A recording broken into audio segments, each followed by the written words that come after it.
नमस्कार, माझं नाव रोहन. मी पुण्याचा रहिवासी आहे आणि नागरिक म्हणून विविध शासकीय कार्यालयांसोबत वेगवेगळ्या विषयांवर, जसं की अगदी खूप सिंपल गोष्टी असतील, रस्त्यांवरती खड्डे, वृक्षतोडीबाबत जर काही तक्रारी असतील, अवैध वृक्षतोड होत असतील, मग सुनावण्यांमध्ये जायचं, ह्या सगळ्या गोष्टींमध्ये माझा सहभाग नागरिक म्हणून असतो.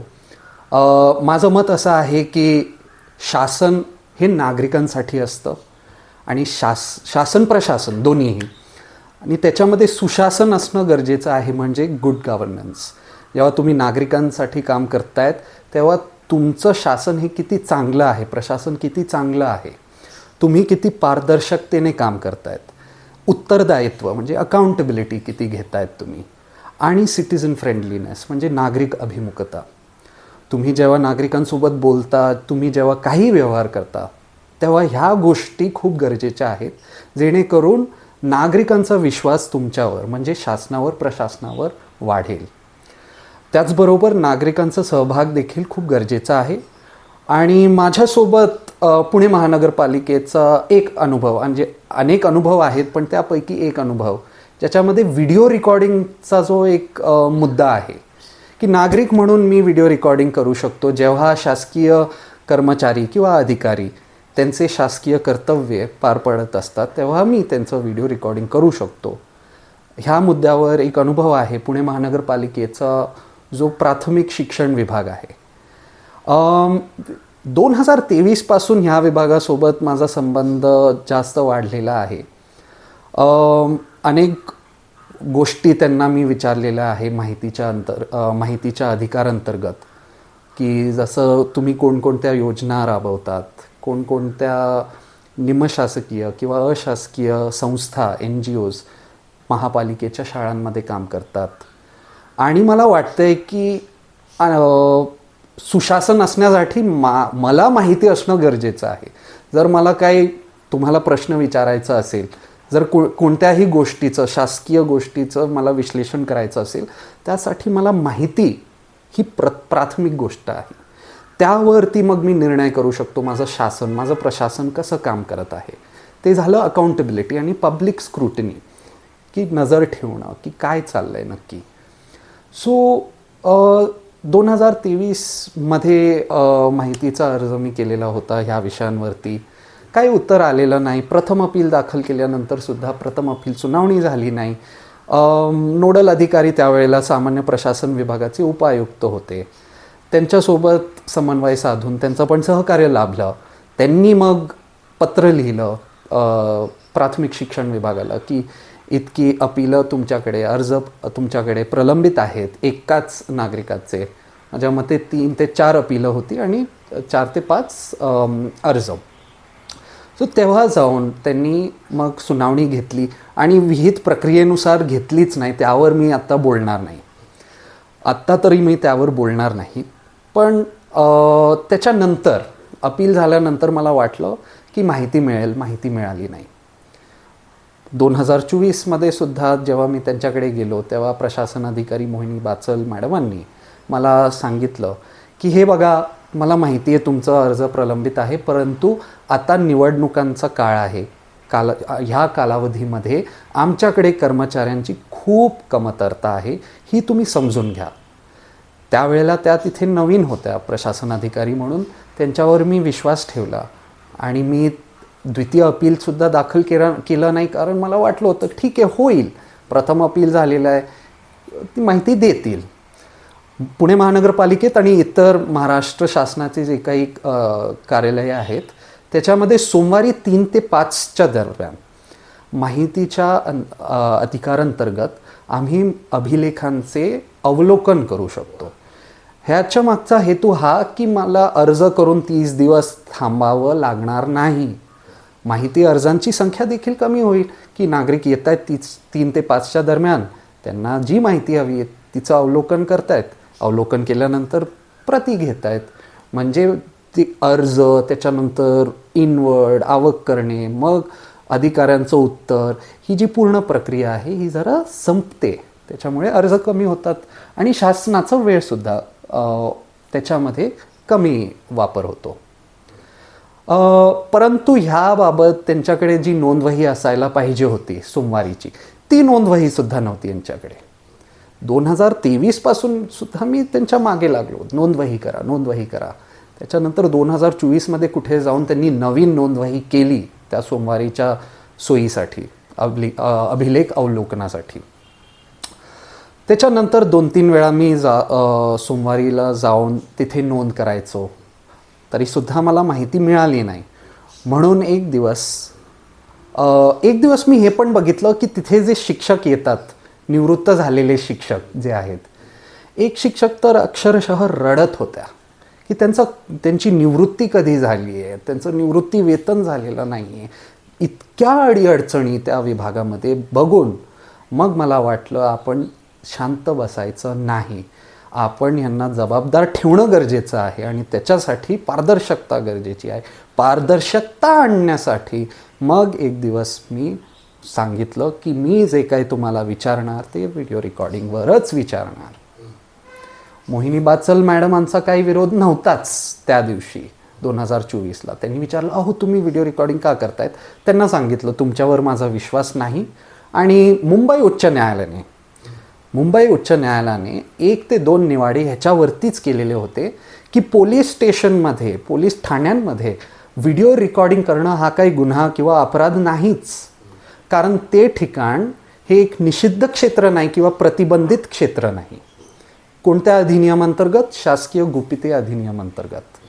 शासकीय गुपिते अधिनियमांतर्गत काही विशिष्ट कार्यालय आहेत ज्याच्यामध्ये प्रतिबंध असतात आणि तिथे आपण व्हिडिओ रेकॉर्डिंग करू शकत नाही.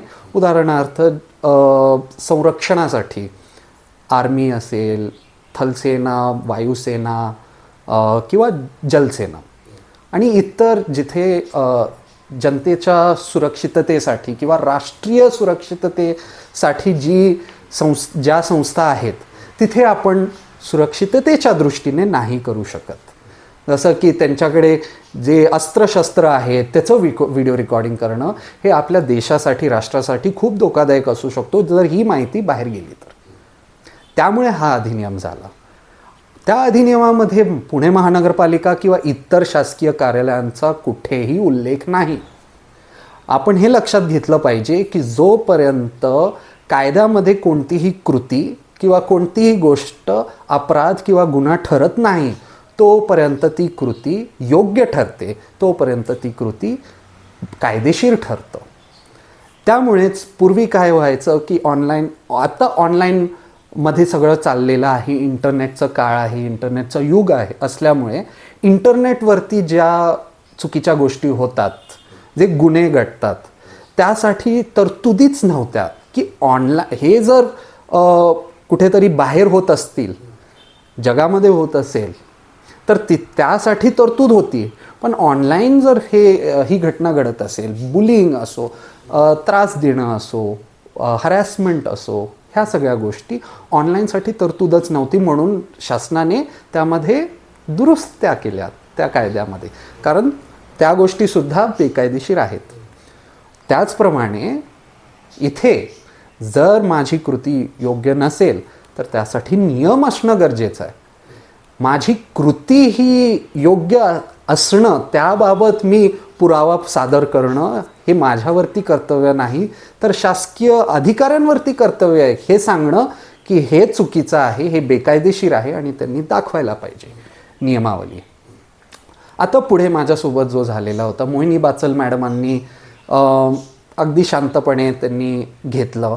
त्याच्यानंतर ज्यांच्या बाबतीत हे होतं, उपप्रशासकीय अधिकारी धनंजय परदेशी, हे जेव्हा त्यांना बोलवलं गेलं की तुमच्याशी संबंधित ही माहिती आहे मग तुम्ही द्या, जेव्हा मी रेकॉर्डिंग करत होतो तेव्हा त्यांनी स्पष्ट नकार दिला. त्यांनी मला विचारलं तुम्हाला परवानगी कुणी दिली? मग मी त्यांना सांगितलं माझा अधिकार आहे, मुंबई उच्च न्यायालयाचा निवाडासुद्धा आहे, ते आल्यानंतरसुद्धा तुम्ही, आणि हे काय निषिद्ध क्षेत्र नाही आहे, तुम्ही घोषित केलेलं नाही आहे, तुम्ही कुठे लिहिलेलं नाही की हे रिस्ट्रिक्टेड एरिया आहे. तर तरीसुद्धा त्यांनी काही ऐकलं नाही. मग त्यांनी प्रशासकीय अधिकारी श्रीमती सुनंदा वाखारे यांच्याकडे नेलं की चला यांच्याकडे तुम्ही परवानगी घ्या. आणि मी चालत चालत सुद्धा त्यांना सांगितलं, जर तुम्ही प्रामाणिक असाल तर तुमचं व्हिडिओ रेकॉर्डिंग मी करतोय म्हणजे तुमची प्रसिद्धी मी करतोय, कारण तुम्ही प्रामाणिक आहात आणि तुमच्याकडून सगळं कामं होत आहेत. त्यामुळे म्हणून हे काही चुकीचं नाही आहे. तुम्ही अप्रामाणिक असल्यामुळे तुम्ही तुमचा विरोध दर्शवतायत, जो बेकायदेशीर आहे. मग सुनंदा वाखारे मॅडम ज्या प्रशासकीय अधिकारी आहेत त्यांच्या कॅबिनमध्ये आपण गेलो होतो. त्यांनी मग सांगितलं की ठीक आहे, तुम्ही शांत बसा, तुम्ही तुमचं म्हणणं मांडा, व्हिडिओ रेकॉर्डिंग बंद करा. मी बोललो, मॅडम मी व्हिडिओ रेकॉर्डिंग बंद करणार नाही, कारण हे काही निषिद्ध क्षेत्र नाही आहे. तरीसुद्धा त्यांनी सांगितलं, नाही तुम्ही बंद करा, शांतपणे तुमचं मी ऐकून घेईल, पण तुम्ही व्हिडिओ रेकॉर्डिंग करू नका. आणि त्यांच्याच स्वीय सहाय्यक किंवा जे कोणी लिपिक असतील किंवा सुरक्षा रक्षक असतील त्यांनी मला अडवलं होतं. मी त्यांना त्यावेळेला सांगितलं की तुम्ही हे चुकीचं करतायत. तरीसुद्धा मी बंद केला नाही. मी त्यांना विचारलं की तुम्हाला जे बोलायचं आहे ते तुम्ही ऑन रेकॉर्ड बोला. त्यांना ते मान्य नव्हतं आणि त्याच्यानंतर त्यांनी पोलिसांना कॉल केला, सुरक्षा रक्षकांना कॉल केला महापालिकेच्या मुख्य खात्यातून, ज्याच्यामध्ये मिस्टर श्री रवींद्र सोनवणे होते, हर्षल चव्हाण होते. मग त्यांचं असं म्हणणं होतं की शासकीय कार्यालयात तुम्ही गोंधळ घालतायत, त्यांचं असं म्हणणं होतं. मी त्यांना बोललो, मी शासकीय कार्यालयात काहीच गोंधळ घालत नाही, माझा जो प्रश्न आहे तो मी मांडला, कारण ते माझं अभिव्यक्ती स्वातंत्र्य आहे आणि तुम्हाला दाद मागण्याचा सुद्धा अधिकार आहे मला. तरीसुद्धा त्यांनी मान्य केलं नाही. त्यांनी सांगितलं, तू शासकीय कार्यालयात गोंधळ घालतोय, ह्याचा गुन्हा तुझ्यावर मी दाखल करेल. मग त्यांनी पोलिसांना कॉल केला. मी त्यांना बोललो की पोलीस ठाण्यात, शिवाजीनगर पोलीस ठाण्यात मी स्वतः जाईल, कारण मला तुमची भीती आहे. तरीसुद्धा ते बोलले, नाही ते इथे येतील. माझ्या मनामध्ये मग त्यावेळेला थोडी भीती होतीच, म्हणून मी बोललो, मी जातोय ठाण्यात, आणि मी पळू लागलो. त्या भीतीमुळे होती माझ्या मनामध्ये भीती, कारण सगळे अधिकारी माझ्यावर ते चढले होते म्हणजे खूप मानसिक त्रास त्यावेळेला त्यांनी दिला होता. आता तुम्ही बघा, ज्या वेळेला मोहिनी बाचल मॅडमांसोबत मी बोलत होतो, अगदी शांतपणे सगळं गेलं. म्हणजे मी शासकीय कार्यालयात गोंधळ घालतोय असं तुम्ही बोलूच शकत नाही. गोंधळ तर तुम्ही घालतायत, तुम्ही ती परिस्थिती आणताय तुमच्यावर, आणि तुम्हाला असं सिद्ध करायचं आहे की मी चुकतोय. आणि ह्यामुळेच तर आपल्याला व्हिडिओ रेकॉर्डिंग गरजेचं आहे, कारण हे कधी पण काही पण उठसूट बोलू शकतात जेव्हा व्हिडिओ रेकॉर्डिंग होत नसतो. आणि माझं असं पण मत आहे की माझं जर अभिव्यक्ती स्वातंत्र्य असेल तर व्हिडिओ रेकॉर्डिंग त्या अभिव्यक्ती स्वातंत्र्याचा खूप महत्त्वपूर्ण भाग आहे. की मी काहीतरी बघतोय आणि तो जर मी काय बघतोय आणि बाहेर जाऊन बोलतोय की हा माझा अनुभव होता, तर त्याच्यामध्ये मी ओढून ताणून काहीतरी वेगळं बोलू शकतो, पण मी तुम्हाला दाखवू शकत नाही. आणि तेच जर मी व्हिडिओ रेकॉर्डिंग केलं, शासकीय अधिकारी काय करतायत, मग त्याचं स्पष्ट वर्णन तुम्हाला सुद्धा दिसेल, इतरांना सुद्धा दिसेल, आणि त्याच्यावर मग तुम्ही टिप्पणी करू शकता, तुम्ही अभिव्यक्त होऊ शकतात. म्हणून मला वाटतंय व्हिडिओ रेकॉर्डिंग हे पारदर्शकतेच्या दृष्टीने खूप गरजेचं आहे. आणि कोणत्याही प्रामाणिक अधिकाऱ्याला कुठेही अडचण होत नाही, कारण मी मोहल्ला समिती मध्ये सुद्धा बसतो, मुद्दे मांडत असतो नगर रोड वडगाव शहरी क्षेत्र कार्यालयात. तिथे जेव्हा आपण वृक्षतोड आक्षेप सुनावण्यांमध्ये सुद्धा जातो, वृक्ष अधिकाऱ्यांसोबत आम्ही जे काही बोलतो ते रेकॉर्डिंग करतोच, त्यांना काहीच अडचण नाही. अडचण त्यालाच होते जी अप्रामाणिक असतात. आणि मला वाटतंय की जेव्हा मुंबई उच्च न्यायालयाचा आदेशसुद्धा आहे आपल्याकडे, त्याचा अवमान हे शासकीय कार्यालय करतायत, आणि आपण सगळ्यांनी सहभाग नोंदवायचा आहे, आपण सगळ्यांनी आवाज उठवायला पाहिजे जिथे चुकतंय. त्यामुळे मी आज तुमच्यासमोर आलो आहे आणि हे तुमच्यासोबत सामायिक केलं आहे. खूप जणांना अडचण होते, खूप जणांना त्रास होतो, म्हणून आपण एकत्र येऊन आवाज उठवणं खूप गरजेचं आहे. उदासीनता ठेवून चालणार नाही. आपण सगळे विस्कळीत आहोत, विखरलेलो आहोत. आपल्याला फक्त एकत्र यायचं आहे, कारण तुम्हाला पण त्याच अडचणी येतात ज्या सामान्य नागरिकांना येतात. आणि यांना जबाबदार ठेवण्यासाठी, सुशासन घडवण्यासाठी ह्या गोष्टी गरजेच्याच आहेत. धन्यवाद. मित्रांनो, आमचा हा व्हिडिओ शेवटपर्यंत बघितल्याबद्दल धन्यवाद. तुम्हाला हा व्हिडिओ कसा वाटला हे खाली कॉमेंट बॉक्समध्ये आम्हाला नक्की कळवा. धन्यवाद. If you like the video, do like, comment, share and subscribe.